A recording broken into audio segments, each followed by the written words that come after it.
নমস্কার সবাইকে, সিম্পল লাইফের নতুন আরেকটি ভিডিওতে তোমাদের সবাইকে স্বাগতম। আশা করছি স্কিপ না করে শেষ পর্যন্ত দেখবে ভিডিওটি। তো আজকে আমি তোমাদের সাথে শেয়ার করব একটি রেসিপি, খুবই সাধারণ সিম্পল সহজ রেসিপি, কিন্তু তারপরেও আমরা দোকান থেকেই কিনে খাই। আর সেটা হলো, দেখো, দোকানে যে রুটি বা পরোটার সাথে যে ডাল দিয়ে মিক্সড ভাজি করে একটা, সেই ভাজিটাই আজকে আমি বাসায় তোমাদের সাথে শেয়ার করে দেখাবো। তো দেখো, তার জন্য আমি অ্যাঙ্কর ডাল সিদ্ধ বসিয়ে দিয়েছি প্রেশার কুকারে, আর নিয়েছি পেঁয়াজ, রসুন, টমেটো কুচি করে, আর গাজর আর আলু কেটে নিয়েছি। আলুটা একটু মোটা মোটা করেই কেটেছি, তোমরা চাইলে এর মধ্যে কিন্তু পেঁপেও দিতে পারো। আর এইদিকে আমি একটা কড়াইতে ধনে আর জিরের গুঁড়ো 2 চামচের মতো ঢেলে নিয়েছি। আর এইদিকে প্রেশার কুকারে 2টে সিটি দেওয়ার পরে আমি প্রেশার কুকারের ঢাকনা খুলে এবারে এর মধ্যে সব সবজিগুলো দিয়ে দেবো। ডালটা কিন্তু তোমরা বেশ অনেকক্ষণ আগে ভিজিয়ে রাখবে, না হলে এটা সিদ্ধ হতে বেশ সময় লাগবে। আর দোকানে ভাজিটা যেভাবে করে খেয়াল করলে দেখবে যে দোকানের ভাজির যে ডালটা সেটা কিন্তু অনেকটাই আস্ত থাকে, একেবারে গলে যায় না, কিন্তু ঠিকঠাক মতোই সিদ্ধ হয়। তো তার জন্যই আমি প্রেশার কুকারে ডালটা একেবারে গলিয়ে নিচ্ছি না, একটু আস্তে আস্তে থাকা অবস্থায় নামিয়ে নেব। তো এবারে এর মধ্যে দেখো সবজি বলতে ওই আলু আর গাজর সেগুলো দিয়ে দিয়েছি, তারপরে আরেকটা মতো সিটি দিয়ে নেব। আর এই যে ডাল মিক্সড ডাল ভাজিটা, এটা কিন্তু সম্পূর্ণ নিরামিষভাবে শুধুমাত্র পাঁচফোড়ন দিয়েও করা যায়, আবার কিন্তু পেঁয়াজ রসুন দিয়েও করা যায়। তো এবারে দেখো এর মধ্যে হলুদ আর লবণ দিয়ে ভালোভাবে মিশিয়ে নিচ্ছি, তারপরে ঢাকনা দিয়ে দেব।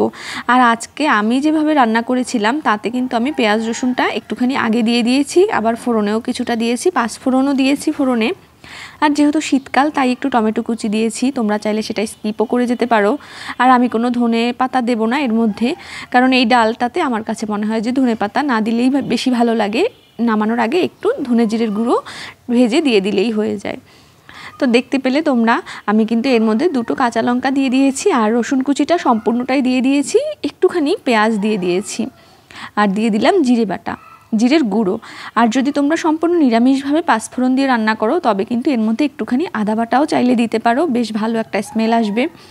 এভাবে যদি প্রেশার কুকারে ডালটা সিটি দিয়ে নাও তাহলে এই রান্নাটা করতে বড়জোর 15 মিনিটের মতো সময় লাগে। শুধু শুধু দোকান থেকে কিনে খাওয়ার কোনো দরকারই নেই একদম, যদি নিজেরা ঘরেই তৈরি করতে পারি দোকানের মতো করে। তো দেখো আবার কিন্তু একটা সিটি দেওয়া হয়ে গিয়েছে, এবারে এর মধ্যে আমি ফোড়নটা দিয়ে দেবো।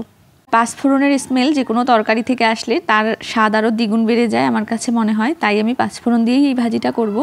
তো আমি প্রেশার কুকারটা তুলে নিয়ে এবার গ্যাস ওভেনে একটা ফ্রাইং প্যান বসিয়ে দিয়েছি। তো ফ্রাই প্যানের মধ্যে এবারে আমি তেল দিয়ে দেব।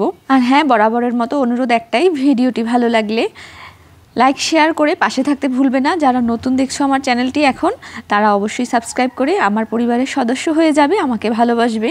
আর অবশ্যই ভিডিও দেখা শেষে কমেন্ট করে জানাতে ভুলবে না। আর যারা অলরেডি সাবস্ক্রাইব করে দিয়েছো তাদেরকে অনেক অনেক ধন্যবাদ। আর তোমরাও প্লিজ ভিডিওগুলো দেখো শেষ পর্যন্ত, দেখা শেষে কমেন্ট করে, লাইক করে, শেয়ার করে জানাতে ভুলবে না। তো দেখো এবারে আমি তেলের মধ্যে গোটা দারচিনি, এলাচ দিয়ে দিয়েছি, তার মধ্যে আমি 1/2 চামচের মতো পাঁচফোড়ন দিয়ে দিয়েছি। তো পাঁচফোড়নটা একটু হয়ে আসলে এর মধ্যে আমি পেঁয়াজটা দিয়ে দেবো। খেয়াল রাখবে পেঁয়াজ ভাজতে ভাজতে আবার ফোড়নটা যেন পুড়ে না যায়, কারণ পাঁচফোড়নের মধ্যে মেথি থাকে, তো মেথিটা পুড়ে গেলে খাওয়ার সময় মুখে পড়লে খুবই বাজে লাগে, এটা আমার কাছে মনে হয়। তো এই পর্যায়ে কিন্তু আমি টমেটোগুলোও দিয়ে দিচ্ছি। এখানে অর্ধেকটার মতো টমেটো আমি নিয়েছি, আর টমেটো এভাবে আগে একটু তেলে ভেজে নিলে টমেটোটা একদম গলে যায় তরকারির মধ্যে, তো সেটা বেশ ভালো লাগে।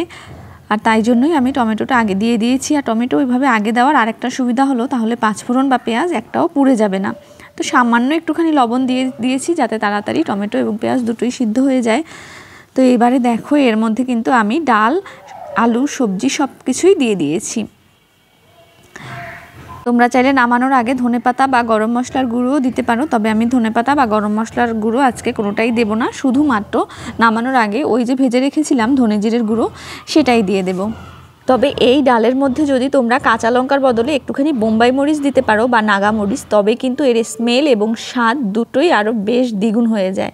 তো আমার কাছে যেহেতু ঘরে বোম্বাই মরিচটা ছিল না, তাই আমি শুধু কাঁচা মরিচ দিয়েই করলাম। তো তোমরা তো দেখতেই পেলে আমি ধনে জিরের গুঁড়োটাও দিয়ে দিয়েছি, এবারে নামিয়ে নিলাম। তো কেমন লাগলো আজকের ভিডিওটি কমেন্ট করে জানাতে ভুলবে না। বিদায় নেব এখনই আজকের মতো।